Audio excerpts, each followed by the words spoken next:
comes down to basketball, when it comes down to actual talent and not taking dirty jabs, not punching someone in the throat, not kneeing someone in the groin, not flagrant fouling someone from behind while their back is turned to you, right? Not taunting somebody for a long time with your finger, right? Not walking into Indiana saying, walk in your trap, take over your trap, right?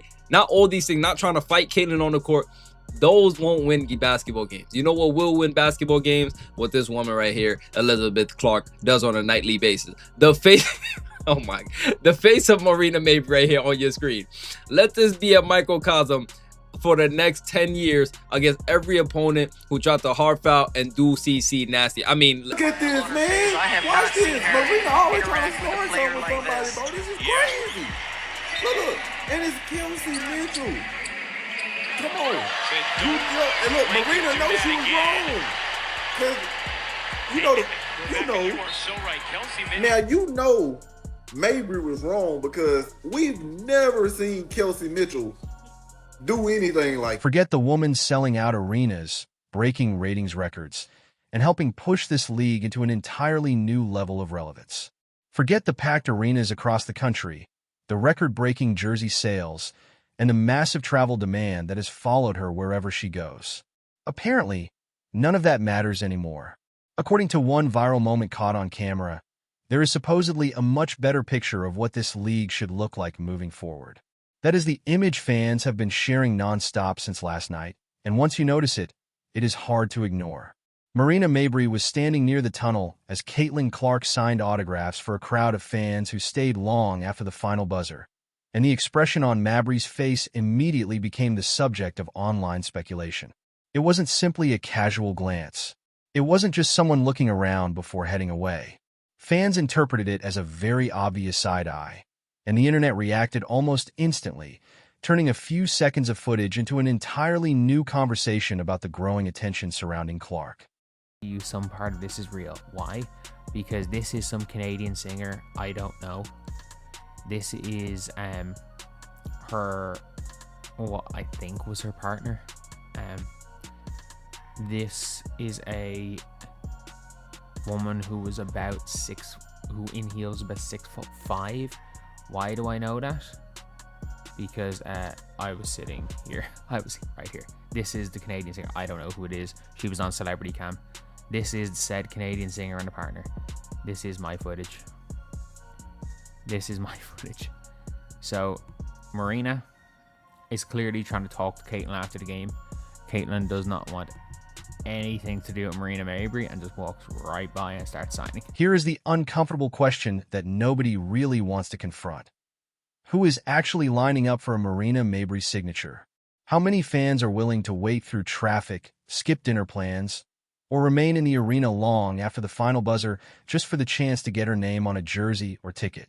That is not meant to disrespect Mabrey as a basketball player. It is simply the reality of where these two players currently stand when it comes to cultural impact, ticket demand, and overall star power. One of them consistently generates massive attention every time she steps onto the court. The other has not commanded that same level of interest in a long time. And as that gap has continued to grow throughout the season, it may have finally reached a point where the difference became impossible to ignore, especially when cameras happen to capture the moment. Look at that. Threes, please. Threes, please. Okay, MHA, what you gonna do with it? You know you don't want to give it back. Oh, look at that. KK. This was not just another ordinary regular season game on the calendar. This was Mabrey's own team, playing on its home court, in front of its own supporters, with the Indiana Fever walking into that arena and leaving with the victory anyway. Caitlyn Clark and her teammates did more than simply show up and compete. They walked into an environment where Mabrey and her team were expected to control the energy, set the tone, and protect their home floor, and still came away with the result. For any competitor, especially in front of a home crowd, that is a difficult outcome to accept. Don't lie, what we're seeing from CC is freaking ridiculous. She is hooping on another planet right now. Oh my God.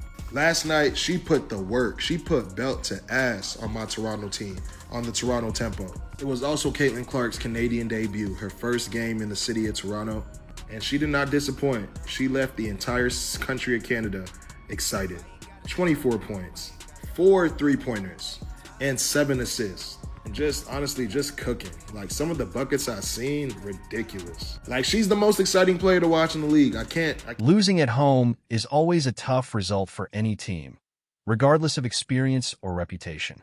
But losing on your own floor while the opposing team's biggest star remains afterward, signing autographs for a long line of fans who came specifically hoping to see her, creates a very different kind of moment.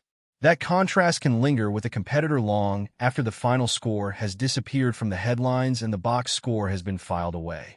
So when people online describe Mabrey's reaction as looking frustrated or salty, this is the moment they are pointing to.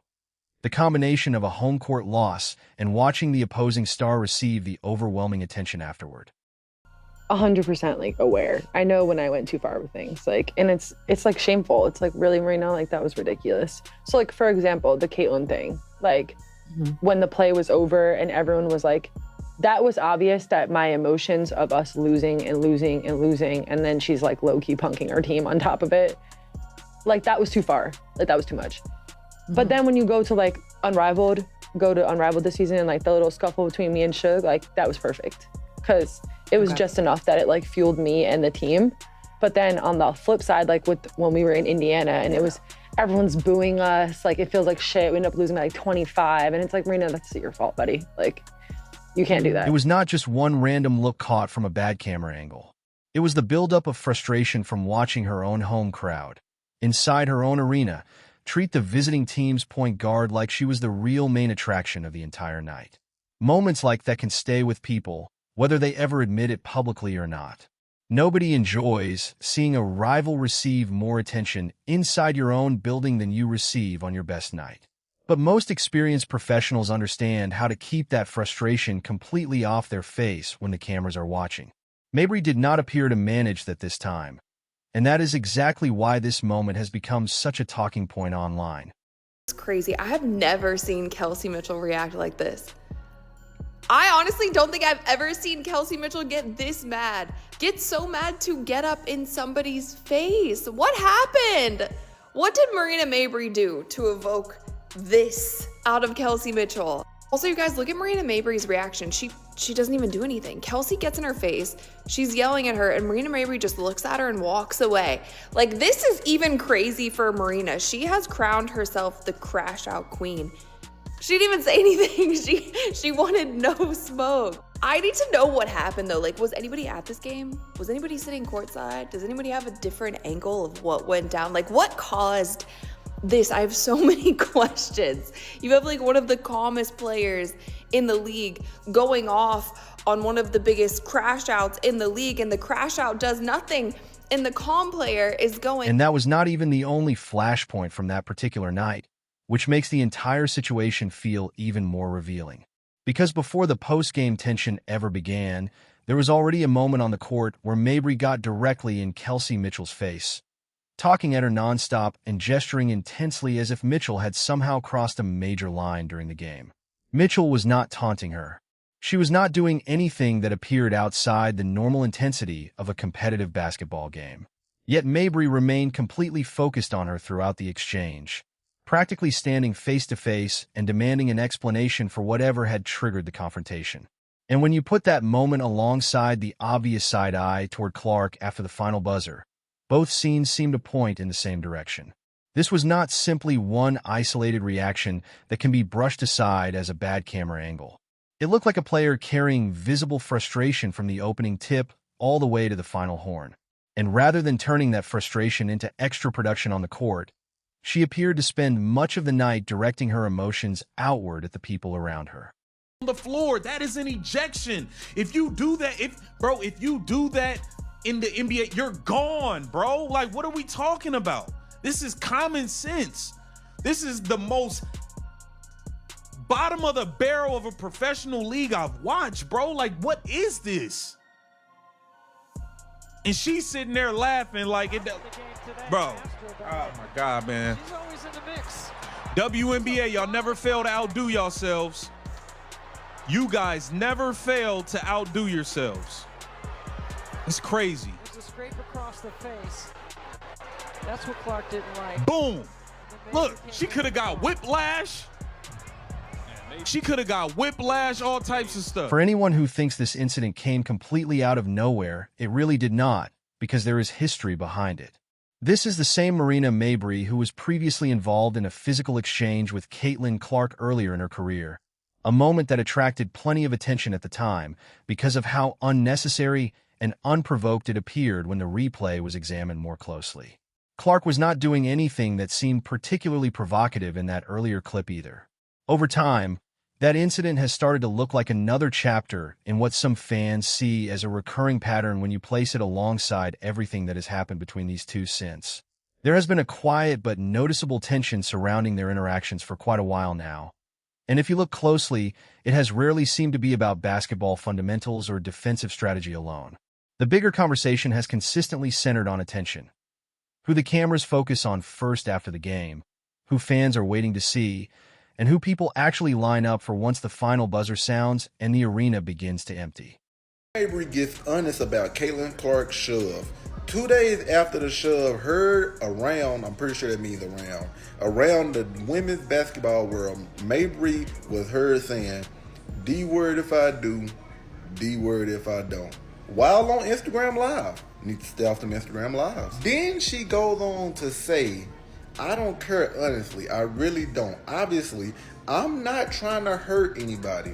I'm not trying to go after a certain player for certain. Yeah, okay.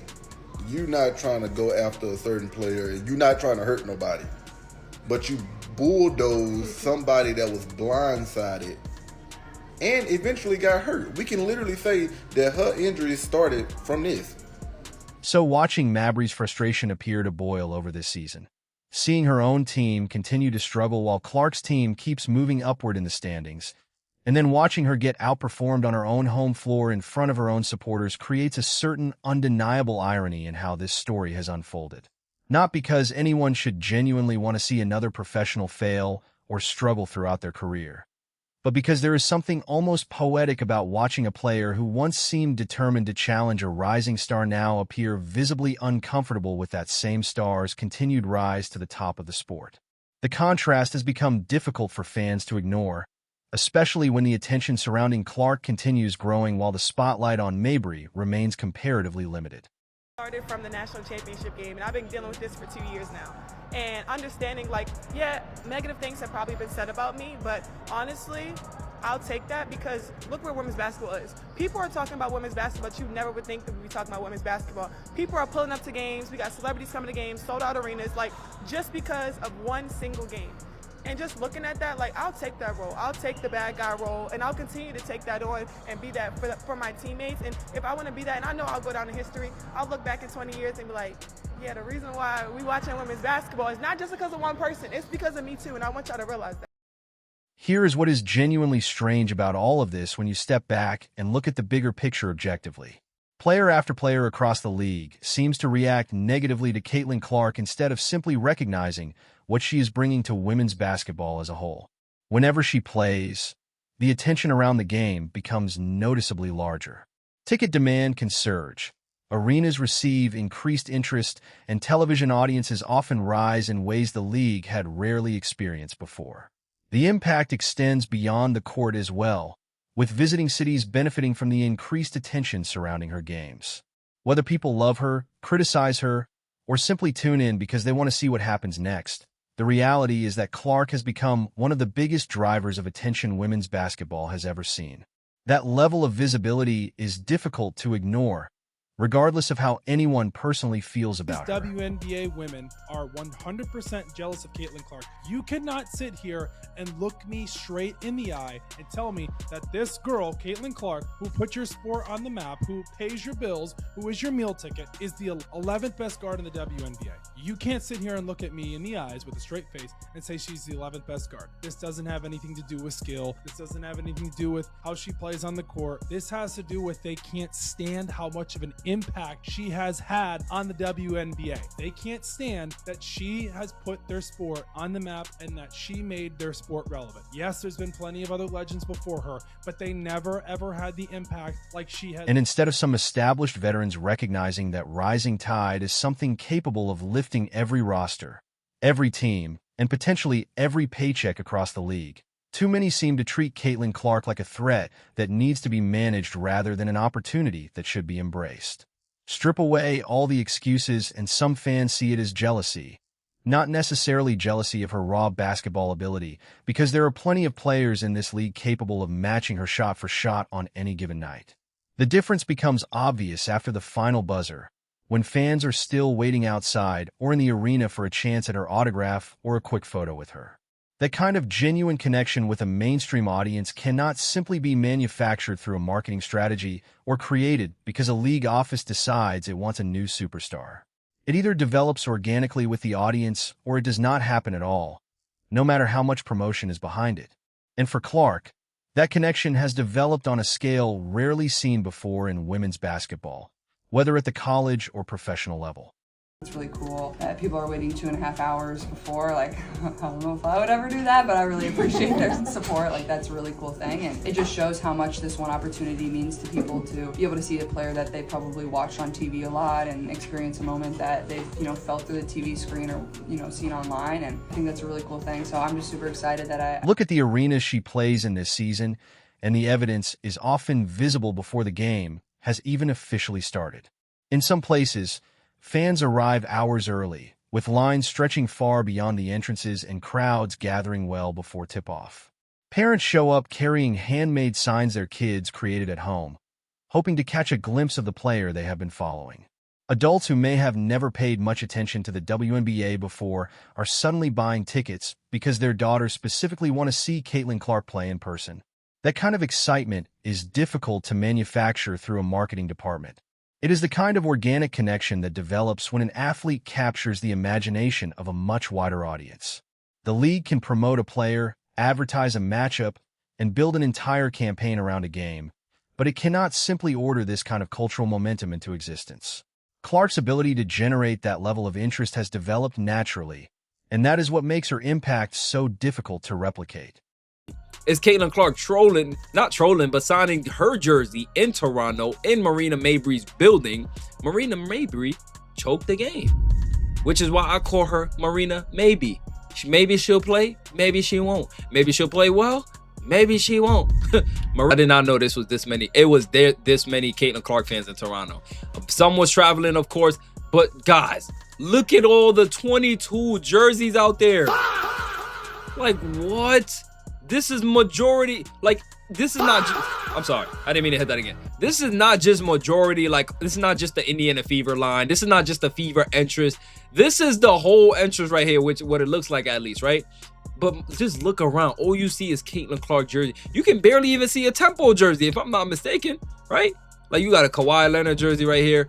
But God, this is crazy, man. The Caitlin Clark effect is insane. Now, to be completely fair, Marina Mabrey's expression in that viral photo is going to be interpreted in 100 different ways depending entirely on who is looking at it and what they already believe about her. Her supporters will inevitably argue that the moment is being taken wildly out of context, that it is just one isolated frame pulled from a much longer video, and that the camera happened to catch her expression at precisely the wrong second. Nobody watching from home can honestly know for certain what she was thinking or feeling internally at that exact moment. And that is a fair point to make on the surface. Facial expressions can easily be frozen in awkward or unflattering positions. And social media has a remarkable habit of taking one split second from a much longer sequence and turning it into an enormous narrative about someone's attitude, emotions, or even their character. Like, you see these two here. Like, they're going to be unmistakable here and here. Here and here, that's where they are. There's one with the glasses. You can see her in my video as well. But as someone who sat right here as this is going on, yeah, they are the exact people. Except from a few meters away, it looked like Mabrey was trying to talk to CC after the game, just ignored her to go to the fans. But let us be completely honest about what that image represents to a large number of fans watching this entire situation unfold, whether or not that interpretation is entirely fair to Mabrey as an individual. To many viewers, it represents the uncomfortable tension that seems to follow Caitlin Clark wherever she goes, simply because of who she is and what she has managed to build in such a remarkably short period of time. She commands a level of mainstream attention that most players in this league, past or present, can only dream of experiencing throughout their careers. And when one player reaches that level of visibility this quickly and continues generating that kind of attention night after night, it naturally creates a comparison point for everyone else in the sport. Whether those players want to acknowledge it or not, Clark's growing spotlight effectively puts a mirror in front of the entire league, showing just how different levels of fame and cultural impact can be.